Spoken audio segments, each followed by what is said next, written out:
इस समय हरियाणा में एक कांग्रेस के विधायक के घर पर और कई ठिकानों पर ईडी की छापेमारी की खबरें लगातार सुर्खियां बटोर रही है। 50 घंटे से ज्यादा का वक्त बीत चुका है, लेकिन अभी तक ईडी की जांच का नतीजा सामने नहीं आया। 50 घंटे तक ऐसी क्या रेड चली कि अभी तक इस रेड को लेकर कोई जानकारी बाहर नहीं आ पा रही है। ऐसे क्या सबूत ईडी जुटा रही है जिसके बाद मुश्किलें बढ़ने वाली है कांग्रेस के विधायक की। सवाल कई हैं, लेकिन क्या विपक्ष वाकई में इन छापों से कांपता है? इन छापों से विपक्ष क्यों बार बार डरता है, क्यों बार बार सवाल उठाता है? या विपक्ष का डरना सही है, या विपक्ष के आरोप भी सही है कि ये तो सरकार की मंशा है कि ईडी का और सीबीआई का इस्तेमाल किया जाए और विपक्ष के विधायकों को, सांसदों को और नेताओं को परेशान किया जाए? क्या एक एसेट बनकर रह गई है ईडी और सीबीआई?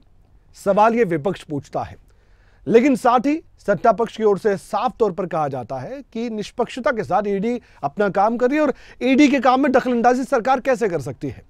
लेकिन जो हरियाणा के एक विधायक के घर पर हो रहा है वो राजनीतिक गलियारों में सुर्खियां बटोर रहा है। इसलिए आज कांग्रेस के विधायक धर्म सिंह छोकर की हम बात करने जा रहे हैं, क्योंकि उनके घर पर छापेमारी जारी है। एक बड़ी खबर, 50 घंटे से ज्यादा का वक्त बीता और अब भी धर्म सिंह छोकर के घर पर ईडी की रेड जारी है। ईडी के अधिकारी अभी भी जांच पड़ताल में जुटे हुए हैं। एक महिला अधिकारी भी जांच टीम में शामिल बताई गई है और यह पूरा का पूरा मामला धर्म सिंह छोकर के बेटे से भी जुड़ा हुआ बताया जा रहा है। लेकिन धन शोधन मामले में भी कार्रवाई की बात कही जा रही है। पूरी तरह से स्पष्ट तौर पर ईडी के अधिकारी ही सब कुछ कह सकते हैं, लेकिन जो जानकारी उपलब्ध हो पा रही है वो हम आपके सामने रख रहे हैं। ये पूरा मामला क्या है, एक बार मैं अपने शब्दों में बयां कर दूं। विधायक है धर्म सिंह छोकर, जो कि समालखा से विधायक है, और इनके बेटे का नाम है सिकंदर सिंह। छोटे बेटे भी हैं। छोकर माहिरा ग्रुप के एमडी है, जिसकी मैं बात कर रहा हूं, सिकंदर सिंह। और माहिरा ग्रुप के गुरुग्राम में 7 विवादित प्रोजेक्ट बताए जाते हैं, जिनमें 6000 से ज्यादा लोगों ने फ्लैट बुक करवाए हुए थे, लेकिन साइट पर निर्माण कार्य बंद पड़ा है। बिल्डर कंपनी की ओर से आगे भी रुपए जमा करवाने को कहा जा रहा है। इनके 7 विवादित प्रोजेक्ट को लेकर लोगों ने सवाल उठाए। इनमें से 6 अफोर्डेबल ग्रुप हाउसिंग और एक तो दीनदयाल जन आवास योजना के तहत प्रोजेक्ट भी शामिल है। इस ग्रुप पर गुरुग्राम में कई एफआईआर दर्ज हो चुकी हैं। बायर्स के अलावा जमीन मालिकों की ओर से भी बिल्डर ग्रुप पर एफआईआर दर्ज करवाई जा चुकी है। विधायक पर आय से अधिक संपत्ति और मनी लॉन्ड्रिंग के भी मामले चल रहे हैं। साल 2021 में भी धर्म सिंह छोकर के कई ठिकानों पर रेड हुई थी। आईटी की टीम भी शामिल थी। ईडी ने भी अपनी कार्रवाई की थी। अब यह मामला लगातार सुर्खियों में बना हुआ है और इस मामले को लेकर राजनीतिक प्रतिक्रियाएं भी लगातार आ रही हैं, और इसलिए आज हमने ये सोचा कि क्यों ना इस मसले पर बातचीत की जाए और पार्टी के नुमाइंदों से भी हम चर्चा भी करें। इसलिए आज हमारे साथ अलग अलग पार्टी के नुमाइंदे जुड़ेंगे, लेकिन उससे पहले जिस तरीके से इस पूरे मामले को लेकर बातचीत हो रही है, तो एक राजनीतिक रिएक्शन भी सामने आया है। धर्म सिंह छोकर के आवासों पर जिस तरह से ईडी ने पहले भी छापेमारी की, आज फिर हो रही है। 50 घंटे से ज्यादा का वक्त बीत चुका है। इस वक्त एक बड़ी जानकारी यह है कि इसमें सिर्फ धर्म सिंह छोकर का हाथ नहीं लगता अभय चौटाला को, बल्कि अभय चौटाला तो एक कदम आगे बढ़ गए। उन्होंने तो यह भी कह दिया कि भूपेंद्र सिंह हुड्डा भी इसमें शामिल है। अभय चौटाला का बयान सामने आया है। भूपेंद्र सिंह हुड्डा इसमें पार्टनर है, अभय चौटाला को लगता है। बीजेपी भूपेंद्र हुड्डा को नहीं पकड़ रही है, यह भी बात कही उन्होंने। धर्म सिंह छोकर को हरियाणा सरकार ने ही लाइसेंस दिए थे, ये उन्होंने सवाल उठाए हरियाणा सरकार पर कि हरियाणा सरकार ने लाइसेंस दिया क्योंकि उनके बेटे के प्रोजेक्ट हैं गुरुग्राम में, जैसे कि हमने बताया था। और जो बयान सामने आया अभय चौटाला का, वो कांग्रेस पार्टी को चुभने वाला है। सुनिए। धर्म सिंह छोकर जो है तुम्हारे से अगले हल्के का है, समालखा का। ईडी वालों ने तो रेड मार के पकड़ लिया। हरियाणा सरकार जिसने लाइसेंस इशू किए उसको, उस 400 पेज की चार्जशीट में ये भी हमने दिया था कि एक मामूली आदमी जो है, जो एमएलए था, उसको इस तरह से इन्होंने लाइसेंस इशू किए, उसने ज़मीनें खरीदी। इसमें भूपेंद्र सिंह हुड्डा पार्टनर है, अकेले धर्म सिंह छोकर का नहीं है ये, वो भी इसमें पार्टनर है। केवल भाजपा उसको इसलिए नहीं पकड़ रही कि लोग आपस में मिल करके प्रदेश को बर्बाद करने में लगे हुए हैं। आज ईडी वालों ने रेड मारी, सुबह 1200 करोड़ का मामला सामने आया है। लेकिन बीजेपी की गवर्नमेंट 8.5 बरस से कहाँ सोई हुई थी? इन्होंने क्यों नहीं कार्रवाई करी, जबकि इनके सामने सारी बातें थी, सारी कंप्लेंट थी, उसके बावजूद कुछ नहीं कर रहे थे। सिर्फ हुड्डा को बचाने के लिए सारी चीज़ें हो रही हैं। आज लोग इस बात को बहुत आराम से अच्छे से समझ गए कि कांग्रेस भी जो है। हमारे साथ कुछ मेहमान जुड़ चुके हैं जो इस चर्चा में शामिल होने जा रहे हैं। विदु रावल जी जो कि बीजेपी की तरफ से अपनी बातों को रखेंगे, बीजेपी के हरियाणा प्रवक्ता है। इसके अलावा रजत पंजेटा साहब जो कि इनेलो के प्रवक्ता है, वो भी हमारे साथ जुड़ चुके हैं इस चर्चा में शामिल होने के लिए।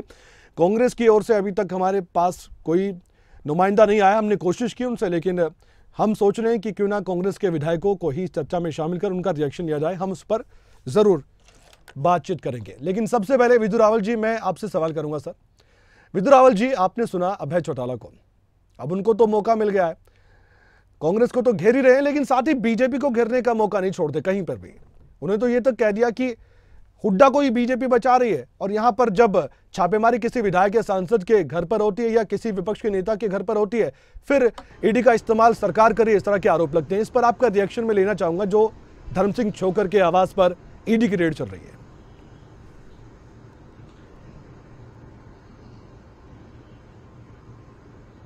कमल जी, हिंदुस्तान के अंदर राजनीतिक दलों ने एक संस्कृति बनाई हुई थी, हम भी खाएं तुम भी खाओ, आओ मिलकर मौज बनाएं।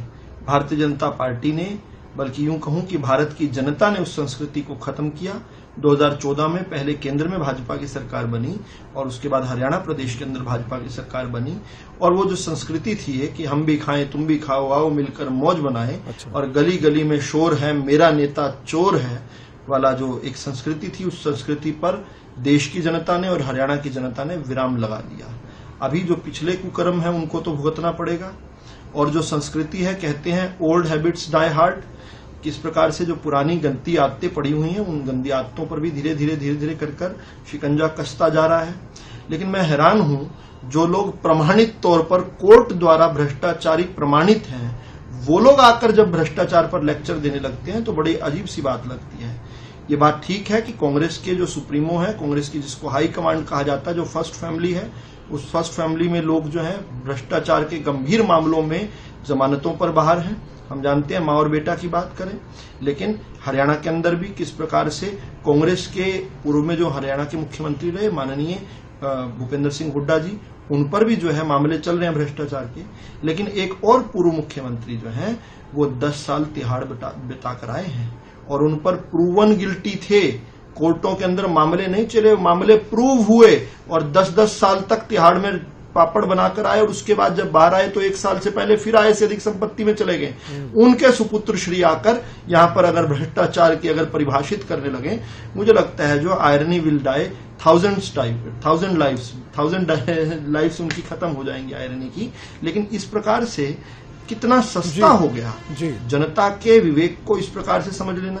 क्या अभय सिंह चौटाला की बात पर कोई यकीन करेगा? वही अभय सिंह चौटाला जो रोज जो है कांग्रेस के दरवाजे के बाहर खड़े होते हैं, जिनके प्रवक्ता यहां बैठकर कांग्रेस के प्रवक्ताओं के साथ यहां गठबंधन करते हैं, उनके साथ वॉकआउट करते हैं, उनके साथ बायकॉट करते हैं। क्या उनकी बात पर कोई विश्वास करेगा कि भूपेंद्र सिंह हुड्डा, जिनको किस प्रकार से हमारी सरकार के समय एजेंसीज को छूट मिली, एजेंसी स्वतंत्र है, वो काम करती हैं, उन्होंने काम किया तो यहाँ पर कार्रवाई हो रही है। वही अभय सिंह चौटाला आपको कहते हुए सुन जाएंगे कि ईडी और सीबीआई का दुरुपयोग कर रही है भाजपा। यानी इतना कन्वीनियंस को सूट करना, एक ही मुंह से इतनी सारी बातें कहना, और खुद जब आपका खुद का जो है इतना दागी चरित्र रहा है, आपकी खुद की पृष्ठभूमि इतनी दागी रही है, इसके बाद यहाँ कहना आपकी क्या प्रमाणिकता है? ठीक है, मैं रिएक्शन ले लेता हूं रजत पंजेटा साहब से। रजत जी, मैंने अभय चौटाला का जो रिएक्शन आया था उस पर मैंने बीजेपी प्रवक्ता से सवाल पूछा। उन्होंने तो आप पर ही लांछन लगा दिए कि यहाँ पर आय से अधिक संपत्ति के मामले तो जिन पर चल रहे हैं वही लेक्चर दे रहे हैं, इस तरह के आरोप लगा रहे हैं। यहाँ पर धर्म सिंह छोकर की बात हो रही है। आपको लगता है कि ये ईडी और सीबीआई का इस्तेमाल सरकार अपने फायदे के लिए करती है? पहले तो आपकी आवाज जी अभी सुन पा रहे हैं आप मुझे? हाँ, अब जी पाता हूँ। और तो भाजपा का प्रवक्ता का है वो मैं सुन नहीं पाया, आप मुझे कृपया करके थोड़ा बताइए खुद कि इन्होंने कहा क्या है। विदु जी कह रहे हैं कि जिन पर आय से अधिक संपत्ति के मामले खुद चल रहे हैं, पूर्व मुख्यमंत्री ओपी चौटाला जो कि सजा काट कर आए हैं और उनके सुपुत्र ऐसी बातें करते हैं, ऐसे लेक्चर देते हैं, उनको अपने गिरबान में झांकना चाहिए। उन पर कितने लांछन लगे? ठीक है। पहले आप इनसे ये पूछिए कि उसी केस के अंदर अजय सिंह जी चौटाला जो है उनको भी सजा हुई थी, और तो आप किस गैरियत से आप ये बात बोल सकते हैं?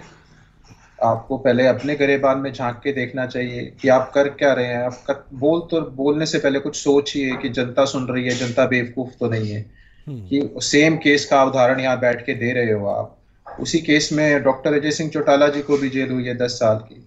तो कम से कम कुछ बोलते हैं तो उसका कुछ समझ तो आए कि भाई क्या है पीछे, बेस क्या है। बेसलेस बातें मत बोला कीजिए। दूसरा, करप्शन की बात करते हैं तो आज तो एक कभी आए अगली बारी डिबेट में, इतनी डिबेट में ये बोलते हैं, कभी एक व्यक्ति 1 रुपए की करप्शन बताए कि इस फलां व्यक्ति ने 1 रुपया इस फलां व्यक्ति को दिया, ठीक है, तब तो कुछ समझ में भी आता है। और ये तब भी हमारे साथ थे सरकार में, उस समय ये एनडीए का हिस्सा थे। तो यहाँ आके कुछ तो पब्लिक को लॉजिकल बात लगे। और जहां तक अभय सिंह चौटाला जी ने, देखिए ईडी का जो आपका एक और प्रश्न था, वो देश में कहीं नहीं छुपा किसी से।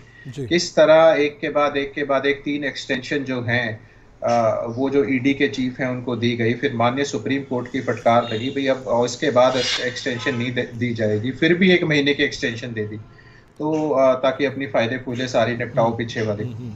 तो ऐसा नहीं है कि जब माननीय सुप्रीम कोर्ट भी इस चीज को ठीक नहीं मानता तभी आगे उनको एक्सटेंशन भी नहीं दी गई।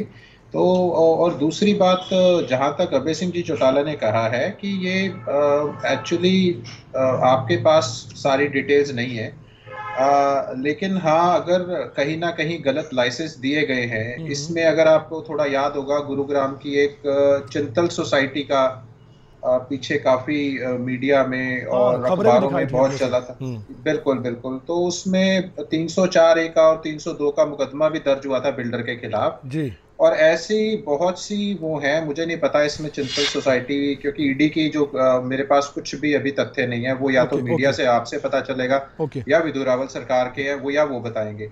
हमें जहां तक हमें पता है इसमें बहुत सा एक जिसे कहते हैं माफिया, लैंड माफिया जिसे कहते हैं, तो उसमें ऐसा नहीं है कि अगर हो सकता है कि भूपेंद्र सिंह हुड्डा जी की समृद्धता या पार्टनरशिप या कहीं कुछ जिसे साइलेंट पार्टनर्स कहते हैं उसमें कुछ कहीं ना कहीं हो रोल, उसके बारे में मैं कोई अभी कमेंट नहीं कर सकता, ठीक है, क्योंकि हमारे पास पूरे तथ्यों की जानकारी नहीं है। लेकिन हाँ निश्चित तौर पे ये कुछ ना कुछ लैंड माफिया वाला केस निकलेगा और कहीं ना कहीं ये बड़ी जो लैंड घोटाले, लैंड डील्स है, उसमें कहीं ना कहीं अनियमितता जरूर मिलेगी। और अभी आपको पता होगा M3M के भी जो ओनर हैं उनके खिलाफ भी ईडी की ऐसे ही रेड हुई थी। तो और मुझे ज्यादा तथ्य तो नहीं पता, लेकिन हाँ विपक्षियों के खिलाफ ईडी का भी सरकार जो है ये पूरे देश के अंदर एक पैटर्न है वो इन्होंने चलाया हुआ। जी जी पंजरेटा साहब, विधु जी, मैं आपसे सवाल करूंगा, लेकिन इसी बीच में सुनवाना चाहता हूँ एक और बयान अभय चौटाला का। धर्म सिंह छोकर को लेकर अभय चौटाला ने और भी बातें कही हैं। उन्होंने सरकार पर कटाक्ष किया है। उन्होंने कहा कि हरियाणा सरकार धर्म सिंह छोकर को बचा रही है। ईडी ने 1200 करोड़ रुपए के गबन का मामला पकड़ा, सरकार सो रही थी क्या, ये उन्होंने सवाल पूछा। और प्रदेश सरकार को इसकी पूरी जानकारी थी। अभय चौटाला ने यह भी दावा किया, वो बयान भी हम एक बार सुनवाते हैं दर्शकों को। हमारे सामने नहीं है, धर्म सिंह छोकर के खिलाफ 1200 करोड़ का गबन का मामला ईडी ने पकड़ा है। प्रदेश की सरकार सो रखी थी क्या? प्रदेश के मुख्यमंत्री को जानकारी नहीं थी? इसको भी सारी जानकारी थी, क्यों बचा रहा था इसको? कोई तो कारण होगा, मुख्यमंत्री बताए तो सही कि अब तक उसने इसको क्यों बचाया। अब तुम्हारे सामने नहीं है। विधु जी, आपने सुना क्या कहा अभय चौटाला ने? आपसे सीधा जवाब ही ले लेता हूं मैं, सवाल नहीं।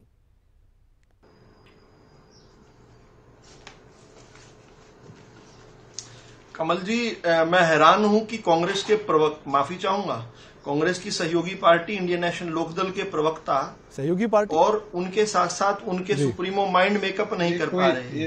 सुप्रीमो तो जो है अभय सिंह चौटाला तो कह रहे हैं कि ईडी ने बहुत शानदार काम किया, और उल्टा कह रहे हैं कि हरियाणा की सरकार को भी ईडी के काम में कूद पड़ना चाहिए था।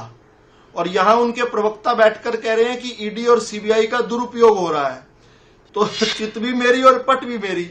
अब या तो ये माइंड मेकअप कर ले, दोनों बैठकर बंद कमरे में तय कर लें कि क्या स्टैंड रखना है। वैसे तो इंडियन नेशनल लोकदल जो है आज बिन पैंदे की लुटिया हो चुकी है।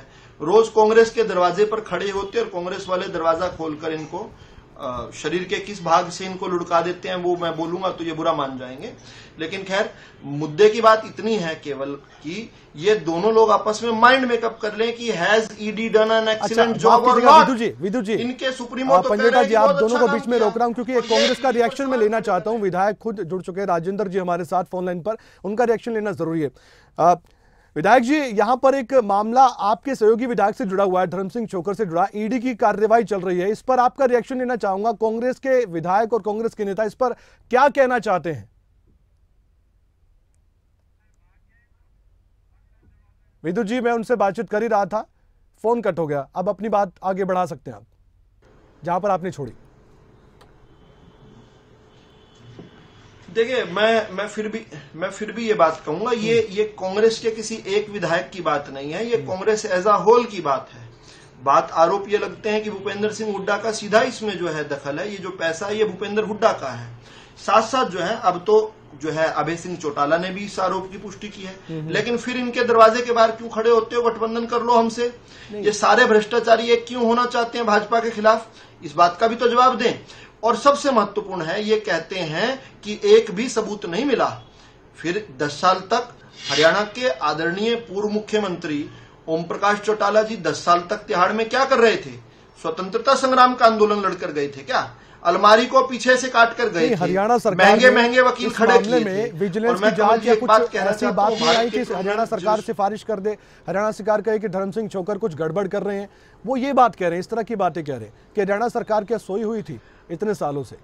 ये उनका सवाल था कि हरियाणा सरकार ने क्या कमल जी, आश्चर्य नहीं लगता आपको? आश्चर्य नहीं लगता कि केंद्रीय एजेंसी इतनी त्वरित कार्रवाई कर रही हैं, इतनी ठोस कार्रवाई कर रही हैं, दूसरे लोग त्राहिमाम कर रहे हैं, और ये आके कह रहे हैं कि जी हमारे आकर हरियाणा की सरकार ने कुछ क्यों नहीं किया, संभालखा के एसडीएम ने क्यों नहीं किया, संभालखा थाने के एसएचओ ने क्यों नहीं किया? ये कैसी बातें कर रहे हैं? जब केंद्रीय एजेंसी इतना शानदार काम कर रही है तो उनको काम करने दिया जाए। अगर तो उनकी काम में कोई ढील होती तो यहाँ कोई श्रेय लेने की कोई होड़ थोड़ी है। यहाँ तो मामला दूध का दूध और पानी का पानी करने की है। अगर कुछ भी गलत किया होगा तो हरियाणा की भाजपा सरकार में कोई बच नहीं सकता, ये निश्चित है। ठीक है, रजत जी जवाब देंगे आप विदु जी के सवालों का? वो खुद आप पर सवाल दाग रहे हैं और ये कह रहे हैं कि किसी ने भी गलत किया होगा बख्शेंगे नहीं, और केंद्रीय एजेंसी जब अपना बेहतर काम कर रही है, इतनी त्वरित कार्रवाई कर रही है, तो फिर हरियाणा सरकार तो बाद की बात है। सवाल को किस तरह आपके सवाल का ना जवाब देना। अच्छा, आपने सीधा सीधा सवाल किया, भाई आप 8-9 साल से हरियाणा में कुछ हो रहा है, हरियाणा की सरकार सो रही थी, एंटी करप्शन ब्यूरो सो रही थी, कोई विजिलेंस थी, कहीं कुछ था आपको, और पहले भी कई बारी न्यूज चैनल्स में आ चुका है चिंतल सोसाइटी को लेकर, तो आप सोए हुए थे क्या? सवाल तो हरियाणा सरकार के ऊपर है, मगर उसका जवाब बहुत ही कन्वीनियंटली ना देकर, और केंद्रीय जो एजेंसियां हैं वो अच्छी तरह काम कर रही हैं, सवाल क्या जवाब कहाँ दिया। उसके बाद चले जाते हैं 20 साल पुराने केस के ऊपर, उठा के हर बार वही घिसी पिटी टेप इनको चलानी है। चलो, इनकी बात मान भी लेने की बात मैं आगे बढ़ाता हूँ। जब आपको लगता है इतना कुछ है, सारा कुछ है, तो आप अजय सिंह चौटाला जी के साथ सरकार क्यों चला रहे हो पिछले 4 साल से? हंस रहे हैं वो आपकी बात पर? हंसने के अलावा जवाब नहीं है ना। अजय सिंह चौटाला जी के साथ क्यों सरकार चला रहे हो आप? कहाँ चली गई कैरियत आपकी? कहाँ से चले गए? इतनी बड़ी बड़ी बातें करते हो आप यहाँ बैठ के। तो लॉजिक है आपकी बात, तर्क है आपकी बात का? आप हमेशा बोलते हो अगर करप्शन के केसेस की बात करें तो बंगारू लक्ष्मण क्या कौन सा? देखिए, ये एक बार भी ये नहीं कहते, ये एक बार भी ये नहीं कहते कि ये निर्दोष है। ये कहते हैं कि हम तो महाभ्रष्ट हैं, लेकिन हमारे साथ किसी और पर भी भ्रष्टाचार का आरोप लगा था। आपने कमल जी मुझे अवसर दिया क्या? कमल जी आपने मुझे अवसर दिया? जी। उसके बाद लैंड अलॉटमेंट रजत जी आपने मुझे अवसर दिया क्या? छत्तीसगढ़ का स्कैम कैसे हो गया? उन्होंने आपने मुझे अवसर दिया? विदु जी मैं उनकी बात एक बार दोबारा सुन लेता हूँ पूरी। उसके बाद ठीक है विदु जी, मैं तो किसी के बीच में नहीं बोलता। ठीक है स्कैम कैसे हो गया? एलके अडवाणी थे उसमें, बालको स्कैम कैसे हो गया? रजत जी, स्कैम कैसे हो पंडिता गया? जी आप बताएं ना, आप बताएं ना, इतने स्कैम भाजपा के लोगों ने कैसे कर दिए? ठीक है, मैं पूछ लेता हूं विदु जी जवाब दीजिए। एक तो अजय चौटाला को लेकर सवाल पूछ रहे हैं और स्कैम स्कैम्स आपके बता रहे हैं कि बीजेपी के नेताओं ने भी बहुत स्कैम्स किए। रजत अरविंद शर्मा इनके एमपी हरियाणा के, वो खुद भ्रष्टाचार के आरोप लगा चुके हैं। पूछ लेता उन्हीं का हूं। रजत जवाब दे दो। पंजेटा या रजत पंजेटा जी की एक मिनट भाई साहब गलत बात कह रहे हो। आप अपने समय में बोलिए, कुछ और रह गया तो आप बोल लीजिए, फिर मैं बोलना शुरू कर दूं। क्या बात करते हो, गलत क्या बोल रहे हो? लेकिन कुल मिला के विषय इतना है, अरविंद शर्मा जी ने खुद भ्रष्टाचार के आरोप लगाए। अरे भाई, राजनीतिक आरोप और कंप्लेनेंट। बोलिए मैं क्या बोल सकता हूँ रजत जी? आपकी अनुमति है, मैं बोल सकता हूँ क्या? जवाब दे सकता हूँ रजत जी? कमल जी, आप नहीं, ये अनुमति ये देते हैं। नहीं, अनुमति इनसे लेनी पड़ती है ना, ये बीच में बोल रहे हैं। ऐसा नहीं है। अच्छा, आप सब शांत रहिएगा, मैं जवाब देता हूँ। देखिए, मेरे इस सवाल के जवाब मेरा सीधा एक सवाल से है जी कि देखिए, हम जानते हैं कि कॉमनवेल्थ का अगर घोटाला किया था तो उसके खिलाफ किरीट सोमैया जी जाकर कोर्ट में जाकर एफआईआर दर्ज करवा के आए थे, तब कार्रवाई हुई थी। 2G स्पेक्ट्रम अगर घोटाला हुआ था तो उसमें खुद जाकर भाजपा के नेता सुब्रमण्यम स्वामी कोर्ट के मार्फत जाकर लेकर आए थे, और संसद हमने नहीं चलने दी थी। इसके बावजूद भी कांग्रेस ने और कांग्रेस के सहयोगी ने उन पर कोई कार्रवाई नहीं की थी, कोर्ट के द्वारा एफआईआर की थी। हम कंप्लेनेंट हैं। हमारे नेता रविशंकर प्रसाद ने कोयला घोटाले में खुद कंप्लेन की थी, तब जाकर की। ये जो इतने सारे घोटाले इन्होंने लिस्ट करवाए, इनकी पार्टी या उनसे माइन्यूटली भी कोई रिलेटेड आदमी ने कोई एक जगह चिट्ठी भी लिखी है क्या? केवल यहां पर आकर बोलने लगे। और अगर इनके लॉजिक को आगे बढ़ाएं, इनकी अगर लॉजिक से आगे चले तो हम तो सारे भ्रष्टाचारी हो जाते। ये तो हर रोज एक आरोप लगाते हैं टीवी पर। आपने कोई एक चिट्ठी, एक पेपर पेन लगाकर कभी कहीं पर किसी थाने में, चौकी में, विजिलेंस में, कहीं एंटी करप्शन ब्यूरो में कोई पर एक चिट्ठी दी आज तक? कई कंप्लेनेंट बने? हमने तो लड़ाइयां लड़ी हैं, लाठियां खाई हैं, आंदोलन लड़े हैं, तब जाकर भ्रष्टाचारियों को जेल में पहुंचाया। हिंदुस्तान के राजस्व 20,000 करोड़ रुपए, मेरा अंतिम सवाल है, करोड़ रुपए का मेरा अंतिम सवाल आपसे। आप केवल जो आरोप लगते हैं ईडी सीबीआई को लेकर, धर्म सिंह चोकर के ठिकानों पर जो छापेमारी हो रही है, एक बार मुझे इनका उत्तर तो देने दीजिए ना। आप लोग समय कम है इसलिए मैं आपको रोक रहा हूं और कुछ नहीं करते हो। समय कम है, आप लोग खुद सजा याफ्ता हो। तीन कोर्टों ने सजा दी थी, तीन कोर्टों ने आपको सजा दी हुई है। आप अजय सिंह के जी, साथ कमल जी, क्या सवाल है आपका? आप जजपा के साथ सरकार क्यों चला रहे हैं, ये बताइए। चलिए इसका जवाब दे दीजिए। बार अजय चौटाला का सवाल कर रहे हैं, आप बताई दीजिए विदु जी कि अजय चौटाला के साथ सरकार क्यों चला रहे हैं, जब उन पर भी तो आरोप थे, वो भी तो सजा काट कर आए, उन पर भी आय से अधिक संपत्ति का मामला। कमल जी, भारतीय जनता पार्टी का जजपा का एक पोस्ट पोल अलायंस है। जी। और उस पोस्ट पोल अलायंस में हमारा जो गठबंधन है वो दुष्यंत चौटाला जी, जो कि हरियाणा प्रदेश के माननीय उप मुख्यमंत्री हैं, उनके दल के साथ है। अब वो जानकारी में नहीं है डॉक्टर अजय सिंह चौटाला जी के साथ हम कौन सी बैठकों में जाते हैं, मुझे नहीं पता। और डॉक्टर, अब हंसना चाहिए उन्हें। और गेहूं के साथ घुन पिसने का एक पुरानी रिवायत रही है। हम इस क्रूरता पर विश्वास नहीं करते हैं। आमले अलमारी को पीछे से किसने काटा था सब जानते हैं। लेकिन ये कह रहे हैं, अजय सिंह चौटाला को घेरते हुए ये कह रहे हैं कि ओम प्रकाश चौटाला तो भ्रष्ट हैं, लेकिन आप जवाब अजय सिंह चौटाला का दो। अब मैं इनसे सवाल करता हूं, रजत पंजेटा अगर ईमानदार व्यक्ति हैं तो एक क्षण भी इंडियन नेशनल लोकदल के कैसे प्रवक्ता बने रह सकते हैं? जब ये खुद मान रहे हैं अजय सिंह चौटाला को गिरते हैं तो ओम प्रकाश चौटाला सीधे गिरते हैं। उस सुप्रीमो के नीचे उसके प्रवक्ता बनकर कैसे यहाँ पर टीवी चैनल पर रोज बैठ सकते हैं? क्यों नहीं इस्तीफा दे देते? आपका बैकग्राउंड है, बताइए ना, आप बताइए। कांग्रेस नहीं है, कांग्रेस का कोई नुमाइंदा नहीं है, और वो क्यों नहीं आए विजय जी, वो क्यों नहीं आए आप और मैं बेहतर जानते हैं। उद्धव ठाकरे को छोड़िए, आप ओम प्रकाश चौटाला का बताइए। ठीक है, उनके पास मुझे माफ कीजिएगा, मैं अंतिम रिएक्शन आप दोनों का लेने वाला था, बहुत माफी के साथ विदु जी और रजत जी, मैं आप दोनों को रोक रहा हूं क्योंकि समय और मुझे इजाजत नहीं दे पा रहा है, लेकिन मैं अंतिम रिएक्शन लेना चाहता था लेकिन मैं नहीं ले पा रहा हूं। लेकिन इस पर हम चर्चा आगे भी जारी रखेंगे क्योंकि ये मामला और आगे भी बढ़ेगा। आप दोनों मेहमानों का बहुत बहुत धन्यवाद, आप इस चर्चा में जुड़े और आपने अपनी ओर से प्रतिक्रिया जाहिर की है।